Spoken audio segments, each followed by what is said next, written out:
Evening ഡിബേറ്റിലേക്ക് സ്വാഗതം. പാലോട് രവിയുടെ തുറന്നു പറച്ചിലിൽ വെട്ടിലായിരിക്കുകയാണ് കോൺഗ്രസ്. പാലോട് പറഞ്ഞതിൽ പലതുണ്ട് കാര്യങ്ങളെന്നാണ് ഇപ്പോൾ കോൺഗ്രസിനുള്ളിൽ ഉള്ളവർ തന്നെ പറഞ്ഞു വരുന്നത്. പാലോട് രവി പറഞ്ഞതിന് പിന്നാലെ പാലോട് രവിയുടെ രാജി കോൺഗ്രസ് നേതൃത്വം എഴുതി വാങ്ങി. എൻ ശക്തനെ തിരുവനന്തപുരം DCCയുടെ അധ്യക്ഷനായി നിയമിക്കുകയും ചെയ്തു. താൽക്കാലിക അധ്യക്ഷൻ്റെ ചുമതല നൽകുകയും ചെയ്തു. ഇതടക്കമുള്ള വിഷയങ്ങൾ. അതോടൊപ്പം തന്നെയാണ് രാജ്യത്ത് ക്രൈസ്തവ വേട്ട തുടരുന്നു എന്നതിൻ്റെ സൂചന ഛത്തീസ്ഗഡിൽ നിന്ന് കേട്ടു തുടങ്ങിയത്. ഛത്തീസ്ഗഡിലെ 2 മലയാളി കന്യാസ്ത്രീകളെ അന്യായമായി അറസ്റ്റ് ചെയ്ത അതടക്കമുള്ള വാർത്തകളാണ് ഇന്നത്തെ ഈവനിംഗ് ഡിബേറ്റിൽ ചർച്ച ചെയ്യുന്നത്. പാലോട് രവിയുടെ ഫോൺ സംഭാഷണ വിവാദത്തിന് പിന്നാലെ തിരുവനന്തപുരം DCC പ്രസിഡന്റിൻ്റെ താൽക്കാലിക ചുമതല KPCC വൈസ് പ്രസിഡന്റ് എൻ ശക്തന്.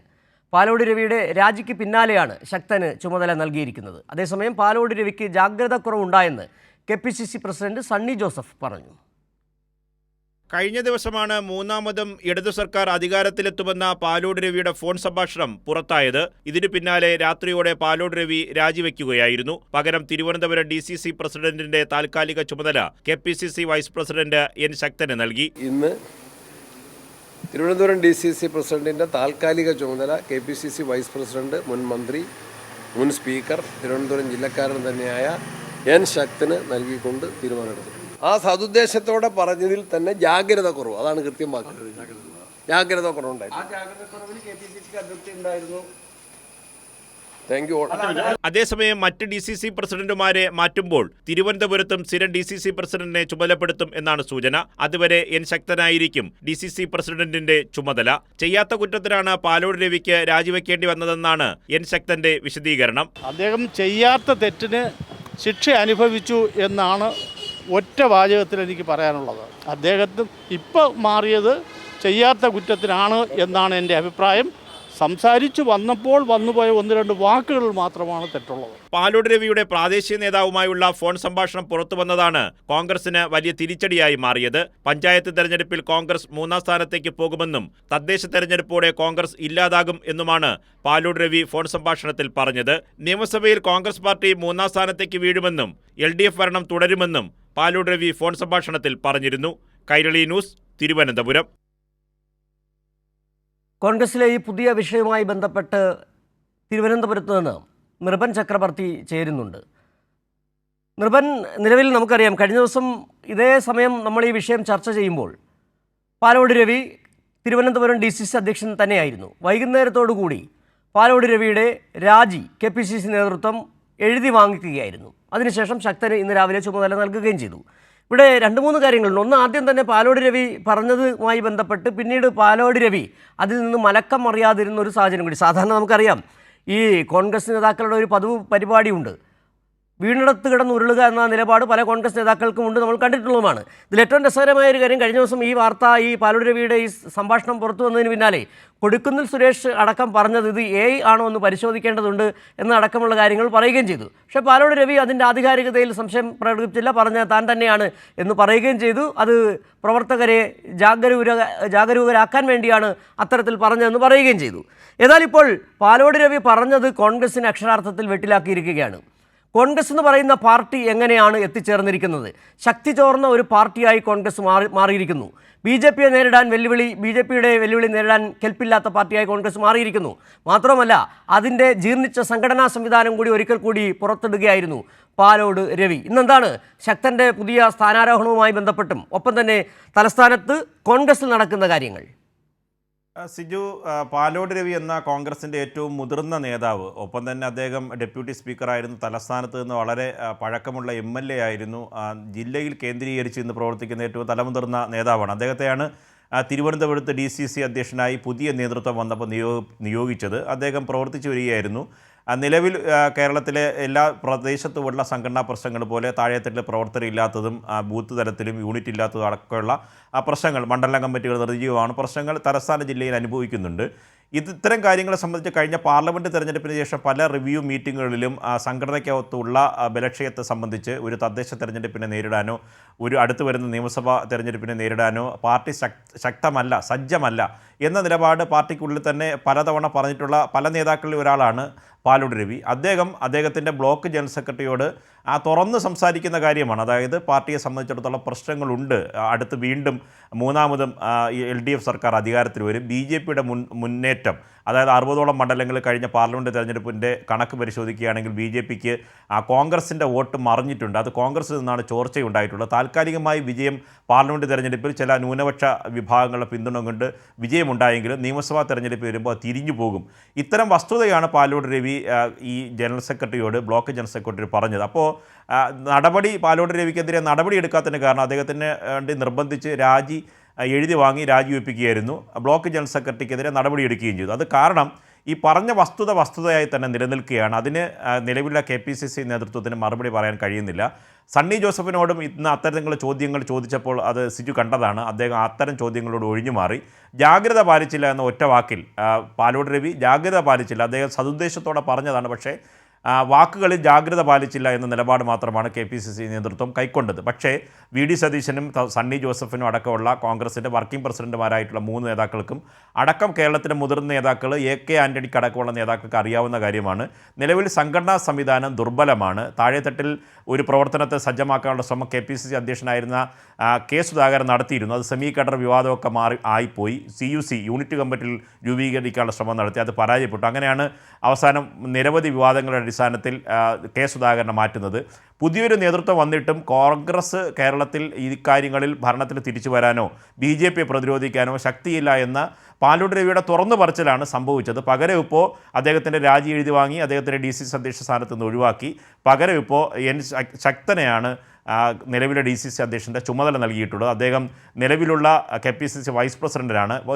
ഇപ്പം നമുക്ക് അറിയുന്ന വിവരം അനുസരിച്ച് 15 ദിവസം മാത്രമേ അദ്ദേഹത്തിന് ആയുസ് ഉണ്ടാകൂ ആ പദവിയിൽ. കാരണം അതിനുശേഷം തന്നെ AICC പുതിയ പട്ടിക പ്രഖ്യാപിക്കുമെന്ന വിവരം വരുന്നുണ്ട്. അതിൽ തിരുവനന്തപുരത്തെ DCC അധ്യക്ഷൻ്റെ പട്ടികയും പ്രഖ്യാപിക്കും. പക്ഷേ അതോടുകൂടി തന്നെ മറ്റു ചില പൊട്ടിത്തെറിയിലേക്ക് കാര്യങ്ങൾ പോകാൻ പോവുകയാണ്. അക്കാര്യത്തിൽ സമവായി ഇപ്പോഴും കോൺഗ്രസിലുണ്ടായിട്ടില്ല. അതിനിടയിലാണ് ഈ പാലോട് രവിയുടെ വിവാദം കൂടി വന്നിട്ടുള്ളത്. നമുക്ക് ഈ വിഷയത്തിലെ ചുരുക്കി പറയുകയാണെങ്കിൽ ഈ കാര്യം സാധാരണ കോൺഗ്രസ് പ്രവർത്തകരെ സംബന്ധിച്ച് ആത്മവീര്യം തകരുന്നതാണ് എന്നതാണ് KPCCയുടെയും നേതാക്കളുടെ വിലയിരുത്തൽ. ഒരു തദ്ദേശ തെരഞ്ഞെടുപ്പിൻ്റെ പടിവാതിക്കലെത്തി നിൽക്കെ ഒരു മുതിർന്ന നേതാവ് പാലോട് രവിയെപ്പോലെ ഒരാൾ ഇങ്ങനെ ഒരു തുറന്നു പറച്ചിൽ നടത്തിയത് ജനങ്ങളിൽ അത് സ്വാധീനിക്കാനുള്ള സാധ്യതയുണ്ട്. ഒരു ജനവികാരം കോൺഗ്രസിന് അനുകൂലമാകില്ല വരുന്ന നിയമസഭാ തെരഞ്ഞെടുപ്പിലും തദ്ദേശ തെരഞ്ഞെടുപ്പിലും എന്ന വിലയിരുത്തൽ നേതൃത്വം തന്നെ പങ്കുവയ്ക്കുന്നത് പുറത്തായി. അതിൻ്റെ ജാള്യത നേതാക്കൾക്കുണ്ട്. എത്ര കണ്ട് വിശദീകരിച്ച് അതിനെ മയപ്പെടുത്താനും നടപടികളിലൂടെ പ്രശ്നം പരിഹരിക്കാനാണ് കേരളത്തിലെ കോൺഗ്രസ് നേതാക്കൾ ശ്രമിക്കുന്നത്. പക്ഷേ തുടർ പ്രതികരണങ്ങളും ഒപ്പം തന്നെ ഇതുമായി ബന്ധപ്പെട്ട KPCC പുനഃസംഘടനയും DCC പുനഃസംഘടനയുമായി ബന്ധപ്പെട്ട പ്രശ്നങ്ങളും ഇതിൻ്റെ ആക്കം കൂടുതൽ വർദ്ധിപ്പിക്കാനേ സാധ്യതയുള്ളൂ എന്നതാണ് ശരി. നിർഭൻ തുടരുക. ഇപ്പോൾ മുൻ DCC ജനറൽ സെക്രട്ടറി ഉദയകുമാർ കൂടി നമുക്കൊപ്പം ചേരുന്നുണ്ട്. ശ്രീ ഉദയകുമാർ, പാലോട് രവി പറഞ്ഞതിൽ പലതുണ്ട് കാര്യങ്ങൾ. അതിൽ ഏറ്റവും പ്രധാനം കോൺഗ്രസ് എന്ന് പറയുന്ന സംഘടനയുടെ അതിൻ്റെ ജീർണിച്ച സംവിധാനത്തെക്കുറിച്ച് കൂടിയാണ്. ഇന്നലെ അദ്ദേഹം പറഞ്ഞത് മറ്റേ ഏത് നേതാവിനെ കുറിച്ചാണെന്ന് അറിയുന്നില്ല. പറഞ്ഞതിൽ അവൻ്റെ എന്ന് പറഞ്ഞു തുടങ്ങുകയാണ്. മത്സരിക്കുമ്പോൾ അവിടെ ഇന്ന കാരണങ്ങൾ കൊണ്ട് തോൽക്കാൻ പോവുകയാണ്, ഈ തെരഞ്ഞെടുപ്പ് കഴിയുന്നതോടുകൂടി കോൺഗ്രസ് നാമാവശേഷമാകുമെന്ന് പറയുന്നു. അതായത് പാലോട് രവിക്ക് തന്നെ അറിയാം ഈ കോൺഗ്രസിൻ്റെ സംഘടനാ സംവിധാനം അമ്പാടെ തകർന്നിരിക്കുകയാണ്. ഇനി ഏതൊക്കെ തരത്തിൽ പുനഃസംഘടന വന്നാൽ പോലും അത് രക്ഷപ്പെടാൻ പോകുന്നില്ല എന്ന വാക്കുകളിലൂടെ നമുക്ക് വായിച്ചെടുക്കാൻ കഴിയുന്നുണ്ട്. താങ്കൾ ഏറെക്കാലം തലസ്ഥാന നഗരിയിലെ കോൺഗ്രസിൻ്റെ ഭാഗമായി നിന്ന ആളാണ്. എങ്ങനെയാണ് ഈ പാലോട് രവിയുടെ തുറന്നു പറച്ചിലിനെ താങ്കൾ വിലയിരുത്തുന്നത്? പാലോട് രവിയുടെ തുറന്നു പറച്ചില് ഞാൻ മനസ്സിലാക്കുന്നത് ഇതിന്റെ എന്താ പറയുന്നത് ഒരു യാഥാർത്ഥ്യമാണ് അദ്ദേഹം പറഞ്ഞത്. കാരണം പാർട്ടി സംവിധാനം അപ്പാടെ തകർന്നിരിക്കുന്നു. ഇപ്പൊ 2021 നമുക്കറിയാം ഒരു സീറ്റാണ് കോൺഗ്രസിനുള്ളത്. ഒരുപക്ഷെ അവിടെ വിഷ്ണുപുരം ചന്ദ്രശേഖരനല്ല മത്സരിച്ചിരുന്നതെങ്കിൽ വിൻസെന്റിന്റെ അവസ്ഥ വേറൊന്നായിരുന്നേനെ. അതാണ് സ്ഥിതി. ഇപ്പൊ LDFന്റെ സംവിധാനം എന്ന് പറഞ്ഞാൽ അവര് ഒരു എന്താണ് പറയുന്നത് നല്ല രീതിയിൽ പോകുന്നതാണ്. പക്ഷെ കോൺഗ്രസ് എന്ന് പറഞ്ഞാൽ ഒരു ആൾക്കൂട്ട പാർട്ടിയായി മാറി. ഞങ്ങളൊക്കെ ഇതിനെതിരെ പറഞ്ഞിട്ടുള്ളവരാണ്. ഈ പോക്ക് പോയാൽ പാർട്ടി നശിച്ച് നാമാവശേഷം ആകും എന്ന് നേരത്തെ തന്നെ പറഞ്ഞിട്ടുണ്ടായിരുന്നു. ഇപ്പൊ K സുധാകരൻ വരുന്ന സമയത്തൊക്കെ നമുക്ക് വലിയ പ്രതീക്ഷയായിരുന്നു.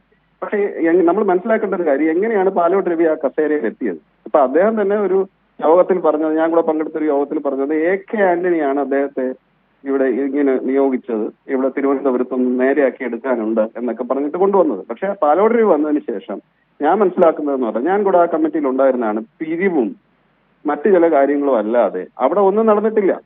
ഇപ്പൊ യോഗം വിളിക്കുമ്പോൾ സംഭവിക്കുന്ന എന്താണ്? പുള്ളി ഒരു മണിക്കൂർ പ്രസംഗിക്കും, നമുക്ക് ആർക്കും ഒന്നും പറയാനാവില്ല, യോഗം കഴിയുന്നു പോകുന്നു. ഇതാണോ പാർട്ടി മീറ്റിങ്ങുകളിൽ ചെയ്യേണ്ടത്? ഇതിനെയൊക്കെ ചോദ്യം ചെയ്തപ്പോഴാണ് ഞങ്ങളൊക്കെ മോശക്കാരായി മാറിയതും. അത് മാത്രമല്ല, അവിടുത്തെ ചില പണപ്പിരിവുകളുണ്ടായിരുന്നു, അതൊക്കെ കോടികൾ പിരിച്ചിട്ട് ഒരു തുച്ഛമായ പൈസയൊക്കെയാണ് കമ്മിറ്റിയിൽ കൊണ്ടുവരുന്നത്. അപ്പൊ പാലോട് രവി പറയുന്നത് എന്താണ്? പാർട്ടി സംവിധാനം ഞാൻ തന്നെ നശിപ്പിച്ചിരിക്കുകയാണ്, ഇനിയിപ്പോ തുടർ ഭരണത്തിന് മറ്റ് പ്രശ്നങ്ങളൊന്നും തന്നെ ഇല്ല എന്ന് പറഞ്ഞാൽ ഇത് എങ്ങനെയാണ്? ഇത് ആയിരക്കണക്കിന് കോൺഗ്രസ് പ്രവർത്തകര് സത്യം പറഞ്ഞാൽ ഇന്നും കിടന്ന് കഷ്ടപ്പെടുന്നുണ്ട്. അവരുടെ പാർട്ടി ജയിക്കണം എന്ന് സ്വാഭാവികമായിട്ടും തോന്നുമല്ലോ, ഇപ്പൊ പ്രവർത്തിക്കുന്ന പാർട്ടി ജയിക്കണമെന്നാണല്ലോ. പക്ഷെ അത് CPM-നെ സംബന്ധിച്ചിടത്തോളം അത് വളരെ ഭംഗിയായിട്ട് അവർ ചെയ്യുന്നുണ്ട്. പക്ഷെ ഇവിടെ ചെയ്യാനായിട്ട് ഇതുപോലുള്ള നേതാക്കളാണ് പാർട്ടിയെ നശിപ്പിച്ച് നാശക്കോട്ടയാക്കി വെച്ചിട്ടുണ്ട്. അത് പുള്ളി പറഞ്ഞ ഒരു കാര്യം തന്നെയാണ്. കാരണം ഇപ്പോൾ ഇന്ന് ഈ ശക്തൻ തന്നെ പറഞ്ഞു, പാർട്ടിയെ കോൺഗ്രസിനെ നശിപ്പിക്കുന്നത് കോൺഗ്രസിനുള്ളിൽ ഉള്ളവർ തന്നെയാണ്.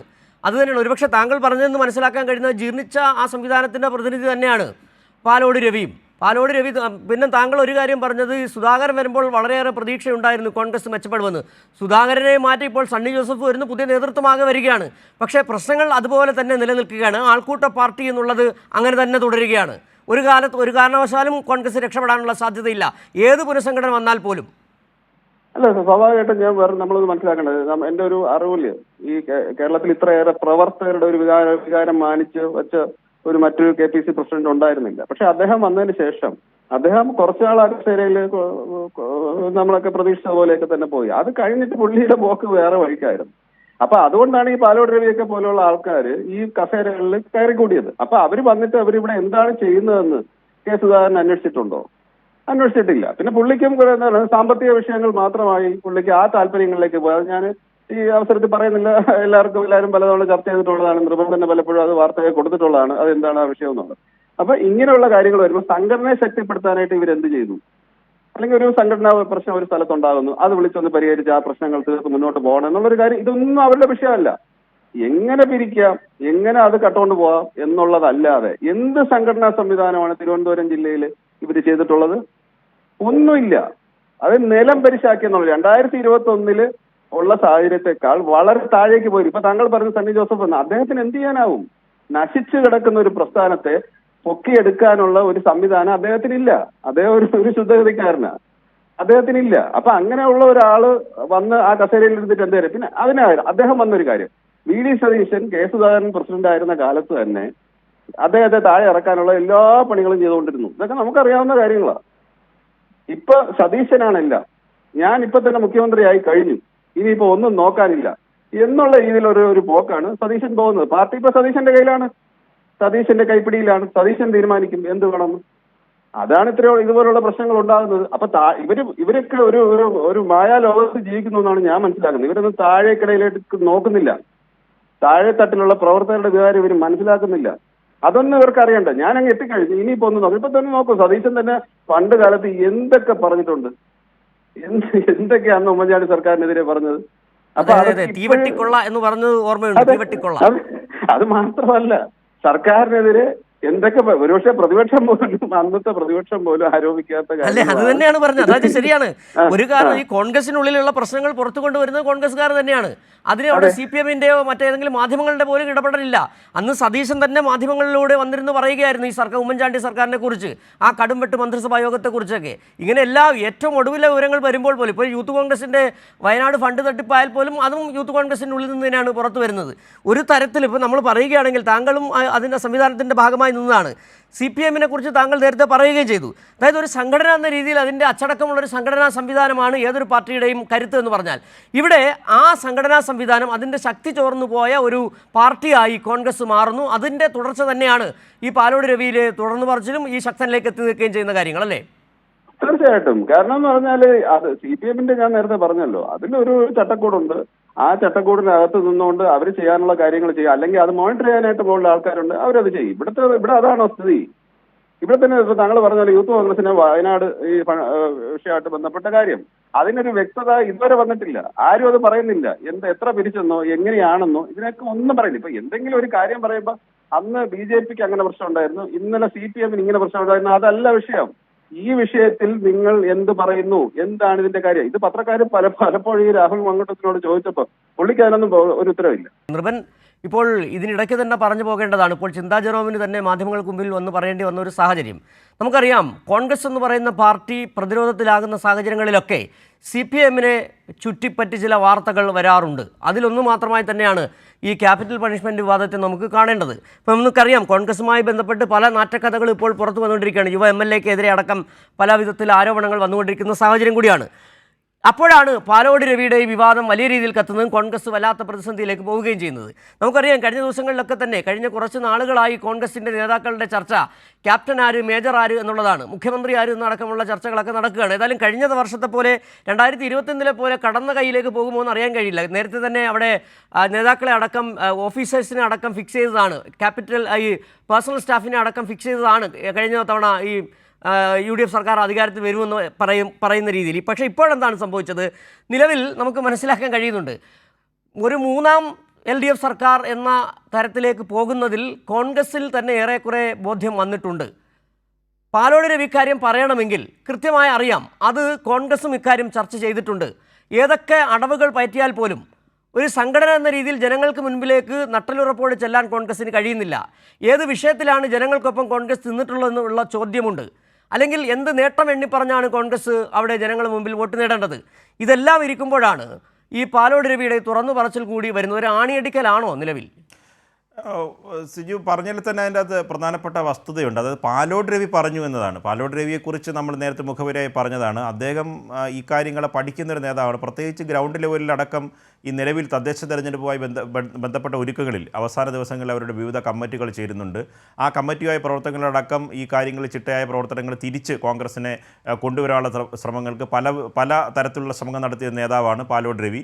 അദ്ദേഹത്തിനെ സംബന്ധിച്ച് പലതരത്തിലുള്ള വിയോജിപ്പ് നേതാക്കൾ പറയുന്നുണ്ടെങ്കിലും അതിനുള്ള ശ്രമം നടത്തിയ ആളാണ്. അദ്ദേഹത്തിന് അറിയാം, പരിമിതി അദ്ദേഹം മനസ്സിലാക്കുന്നതാണ് വസ്തുത. പിന്നെ നേരത്തെ സിജു സൂചിപ്പിച്ചതുപോലെ മുൻപ് ഒരു പ്രതിപക്ഷ നേതാവ് മുഖ്യമന്ത്രിയുടെ പേഴ്സണൽ സ്റ്റാഫ് ഒക്കെ തീരുമാനിച്ചു. അദ്ദേഹം ഇപ്പം പ്രതിപക്ഷ നിരയിലെ ഒരു MLA ആയിരിക്കുന്നു. അടുത്തൊരു പ്രതിപക്ഷ നേതാവ് വീണ്ടും അത്തരത്തിൽ മൂന്നാമതൊരു LDF സർക്കാരൊന്നും വരില്ല, ഈ പറഞ്ഞ നിലമ്പൂർ ഉപതെരഞ്ഞെടുപ്പ് കഴിഞ്ഞ ശേഷം ഇതാ UDF തിരിച്ചു വരുന്നു എന്നതൊരു പ്രൊപ്പഗണ്ട ഒരു അജണ്ട തീരുമാനിച്ച് PR ഏജൻസിയുടെ പരിശ്രമത്തിൻ്റെ ഭാഗമായി അങ്ങനൊരു പ്രചരണം നടത്തുന്നുണ്ട്. പക്ഷേ അതല്ല ഗ്രൗണ്ട് റിയാലിറ്റി എന്ന കാര്യം വസ്തുതാപരമാണ്. അതാണ് പാലോട് രവിയുടെ ഈ സംഭാഷണത്തിലൂടെ പൊളിയുന്നത്, കോൺഗ്രസ് വെട്ടിലാവുന്നത് അതുകൊണ്ടാണ്. പിന്നെ മറ്റൊന്ന്, മാധ്യമങ്ങൾ കൊടുക്കുന്ന കുറ്റകരമായ ഒരു ഭാഗത്തെ മൗനവും ഒരു ഭാഗത്തെ പരമാവധി വാർത്തകൾ കൊണ്ട് കൊടുക്കുന്ന UDF-നുള്ള പരിരക്ഷയുമാണ്.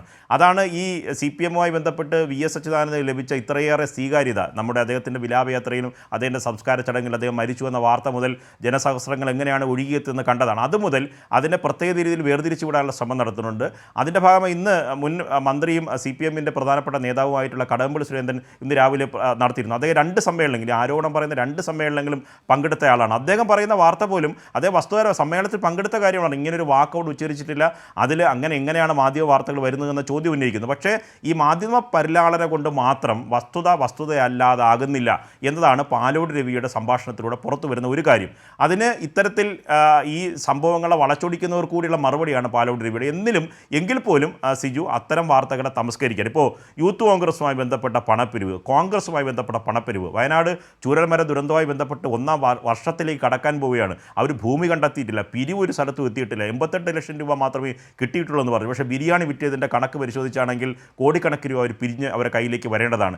ഇത്തരം ചോദ്യങ്ങൾ എന്തുകൊണ്ട് മാധ്യമങ്ങൾ ചോദിക്കുന്നില്ല? പ്രത്യേക പരിലാളനയും പരിരക്ഷയും UDF-നും കോൺഗ്രസിനും മാധ്യമങ്ങൾ കൊടുക്കുന്നുണ്ട്. മറുഭാഗത്തെ വാർത്തകൾ ഒളിച്ചു വയ്ക്കാനും മറച്ചു വയ്ക്കാനുള്ള ശ്രമം നടത്തുന്നുണ്ട്. പക്ഷേ ജനങ്ങൾക്കിടയിൽ ഇത് എങ്ങനെ മറച്ചു വെച്ചിരുന്നാലും അത് വാർത്തകളായും ആ സംഭാഷണങ്ങളായും പുറത്തു വരും എന്നതിൻ്റെ ഏറ്റവും വലിയ ഉദാഹരണമാണ് പാലോട് രവിയുടെ സംഭാഷണം പുറത്തു വന്നത്. അതുകൊണ്ട് എങ്ങനെ ഈ നടപടി ചുരുക്കി, അതായത് ബ്ലോക്ക് ജനറൽ സെക്രട്ടറിയെ ഒഴിവാക്കിയും സസ്പെൻഡ് ചെയ്തും പാലോട് രവിയിൽ നിന്ന് രാജി എഴുതി വാങ്ങിയും പുതിയ പ്രസിഡന്റ് ശക്തനെ വെച്ചും ഒക്കെ മുന്നോട്ട് പോകാൻ ശ്രമിച്ചിരുന്നാലും നേരത്തെ ഉദയകുമാർ പറഞ്ഞതുപോലെ കോൺഗ്രസിൻ്റെ സംഘടനാ സംവിധാനം ശിഥിലമാണ്. കാരണം ഒരു ഉപതെരഞ്ഞെടുപ്പ്, നിലമ്പൂർ ഇപ്പോൾ മത്സരിച്ച ഉപതെരഞ്ഞെടുപ്പുകളെ പരിശോധിക്കാം. കോൺഗ്രസിനകത്ത് ആഭ്യന്തരമായ വിലയിരുത്തൽ എന്താണ്? നമ്മൾ മാധ്യമങ്ങൾ പറയുന്നത് പോലെയാണ്. അല്ല, അവർക്ക് സ്വാധീനമുള്ള സ്ഥലങ്ങളിൽ ഉപതെരഞ്ഞെടുപ്പിൽ അവർ ജയിച്ചു. അത് കാരണം നിലമ്പൂരെ സംബന്ധിച്ച് സവിശേഷ സാഹചര്യത്തിൽ മാത്രം LDF പിടിച്ച മണ്ഡലമാണ്. ആ വോട്ട് തിരിച്ച് UDF-ലേക്ക് മടങ്ങിയെത്തി അവർ വിജയിച്ചു. മറിച്ച് ചേലക്കര LDF-ൻ്റെ മണ്ഡലമാണ്, LDF നിലനിർത്തി. അതുകൊണ്ട് അനുകൂലമായ സാഹചര്യമില്ല എന്ന് അവർ പറയുന്നു. പക്ഷേ എങ്കിലും ഈ PR ഓപ്പറേഷൻ വലിയ രീതിയിൽ നടത്തുന്നുണ്ട്, തിരിച്ചു വരുമെന്ന തരത്തിൽ. പക്ഷേ അത് പൊളിക്കുന്നതാണ് വസ്തുത, അതല്ല ഗ്രൗണ്ട് റിയാലിറ്റി. അതല്ല നിർഭൻ, ഈ PR ഓപ്പറേഷൻസിലാണ് ഇപ്പോൾ കോൺഗ്രസിന്റെ പ്രതീക്ഷ എന്ന് പറയുന്നത്. കനകോലു ഏതെങ്കിലും അവസാന അടവുമായി എത്തുമോ എന്നുള്ള പ്രതീക്ഷയായിരുന്നു. പക്ഷേ ഒരടവും ഫലിക്കാൻ പോകുന്നില്ല എന്നാണ് മനസ്സിലാക്കാൻ കഴിഞ്ഞത്. നേരത്തെ പറഞ്ഞതുപോലെ തന്നെ ഏതൊക്കെ മേഖലയിലാണ് കോൺഗ്രസ് നാണം കെട്ട് നിൽക്കുന്നത്. വയനാട് ദുരിതബാധിതരുടെ പേരിൽ കോൺഗ്രസ് പിരിച്ച കണക്കില്ല, യൂത്ത് കോൺഗ്രസ് പിരിച്ച കണക്കില്ല. അങ്ങനെ എണ്ണിയാൽ ഒടുങ്ങാത്ത തരത്തിലുള്ള പ്രശ്നങ്ങൾ. ഏറ്റവും ഒടുവിലായാണ് നമ്മളത് വാർത്തകളിലേക്ക് വരുന്നത് പോലുമില്ല. ഇപ്പോൾ ഒരു യുവ MLA തന്നെ വല്ലാത്ത ഒരു നാണം കെട്ട അവസ്ഥയിലേക്ക് പോകുന്നു എന്നാണ് ഏറ്റവും ഒടുവിൽ വിവരങ്ങൾ ലഭിക്കുകയും ചെയ്തത്. ഇതെല്ലാം കൂടി വരുമ്പോൾ എങ്ങനെയാണ് ഈ പ്രസ്ഥാനം, കോൺഗ്രസ് ഈ ഏത് ശക്തനെ കൊണ്ടുവന്നാലും ഒരു ശക്തിയുമില്ലാത്തൊരു പ്രസ്ഥാനമായത് മാറിക്കഴിഞ്ഞിരിക്കുന്നു എന്ന് ഏറെക്കുറെ ജനത്തിന് തന്നെ ബോധ്യപ്പെട്ട് കഴിഞ്ഞു. സിജു, അതിൻ്റെ ഒരു പ്രധാനപ്പെട്ട ഒരു സംഘടനയ്ക്ക് ഒരു നയമുണ്ടാകണം. കോൺഗ്രസ് സംബന്ധിച്ചുള്ള പ്രശ്നം എന്താണ്? അധികാരം എന്ന് പറഞ്ഞ ഒറ്റ അജണ്ടയാണ്. ഇപ്പോൾ ഗവർണറുമായി ബന്ധപ്പെട്ട വിഷയം, ഉന്നത വിദ്യാഭ്യാസ മേഖലയിൽ സംഘപരിവാറിൻ്റെ കാവ്യവൽക്കരണം, ഒപ്പം തന്നെ കേന്ദ്രത്തിൻ്റെ നമ്മളെ പൂർണ്ണമായി നമ്മുടെ സാമ്പത്തികമായി തറക്കാനുള്ള നീക്കം, കേന്ദ്രത്തിൻ്റെ അരിവിഹിതം വെട്ടിക്കുറയ്ക്കുന്നു, മണ്ണെണ്ണ തരുന്നില്ല, ഗോതമ്പ് തരുന്നില്ല, ഓണക്കാലത്ത് പോലും നമ്മൾക്ക് നമ്മുടെ അരിവിഹിതം വെട്ടിക്കുറയ്ക്കുന്നു, വയനാട് ചൂരൽമല ദുരന്തവുമായി ബന്ധപ്പെട്ട് കേന്ദ്ര പാക്കേജിന് നമ്മൾ ഒഴിവാക്കുന്നു. ഇത്തരം വിഷയങ്ങളിൽ വരുമ്പോൾ അവർ ആർക്കൊപ്പമാണ് നിൽക്കുന്നത്?